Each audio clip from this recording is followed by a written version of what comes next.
I mean, I would only just add that, we have spoken to people who have been sacked that used to be in content moderation, and we've spoken to people very recently who were involved in moderation, and they just say there's not enough people to police this stuff, particularly around hate speech in the company. Is that what hate that speech are you talking about? I mean, you use Twitter, right? Do you see a rise in hate speech? I mean, but just a personal anecdote, like what do you? I don't. Personally, my For You, I would see I get more of that kind of content, yeah, personally. But I'm not going to talk to the rest of for the rest of Twitter. So you see more hate speech personally? I would say I would see more hateful content in that. Content you don't like or hateful? What do you mean to describe a hateful thing? Yeah, I mean, just content that will solicit a reaction, something that may include something that is slightly racist or slightly sexist, those kinds of things. So you think if something is slightly sexist, it should be banned? No, is that what you're saying? I'm not saying anything. I'm just curious. I'm trying to understand what you mean by hateful content. And I'm asking for specific examples.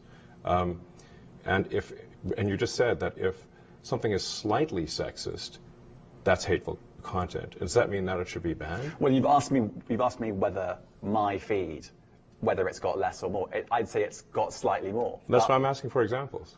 Can you name one example? I honestly don't need. Honestly, I don't. You can't name a single example. I'll tell you why. Because I don't actually use that For You feed anymore. Because I just don't particularly like it. But you said actually, a lot of people are quite similar. I only look at hang on a second. following. You said you've seen more hateful content, but you can't name a single example, not even one. I'm not sure I've used that feed for the last 3 or 4 weeks. And then how did you see the hateful content? Because I've been using Twitter since you've taken it over for the last 6 months. Okay, so then you must have at some point seen the For You hateful content. I'm asking for one example. Right. And you can't give a single one. And I'm saying then I say, sir, that you don't know what you're talking about. Really? Yes, because you can't give me a single example of hateful content, not even one tweet, and yet you claimed that the hateful content was high. Well, that's false. No, what I claimed... You just lied. What I claimed was there are many organizations that say that kind of information is on the rise. Now, whether it has on my feed or not... I mean, right, and literally if you look at something one. like the Strategic Dialogue Institute in the UK, they will say that. So look, people will say all sorts of nonsense. I'm literally asking for a single example, and you can't name one. Right, and as I already said, I don't use that feed. But then how would you know that? I don't think this is getting anywhere. You literally said you experienced more hateful content, and then couldn't name a single example. Right, and as I said, that's absurd. I haven't actually looked at that feed. Then how would you know there's hateful content? Because I'm saying that's what I saw a few weeks ago. I can't give you an exact example. Let's move on. We only have a certain amount of time. COVID misinformation. You changed the COVID misinformation Has rules. BBC changed its COVID misinformation? The BBC does not set the rules on Twitter, so I'm asking you. No, I'm talking about the BBC's misinformation about COVID.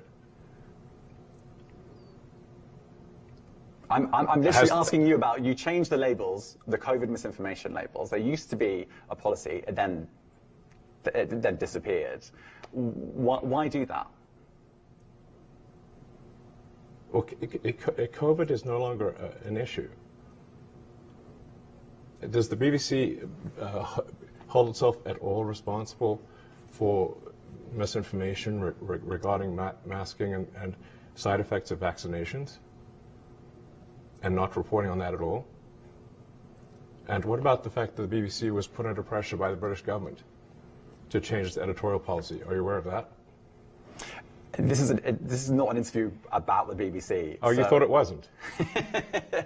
I see now why you've done Twitter Spaces. I am not a representative of the BBC's editorial policy. I want to make that clear. Let's talk about something else. If you want to talk about the BBC, you too. All right, let's talk about something else. You weren't expecting that. Let's talk about something else.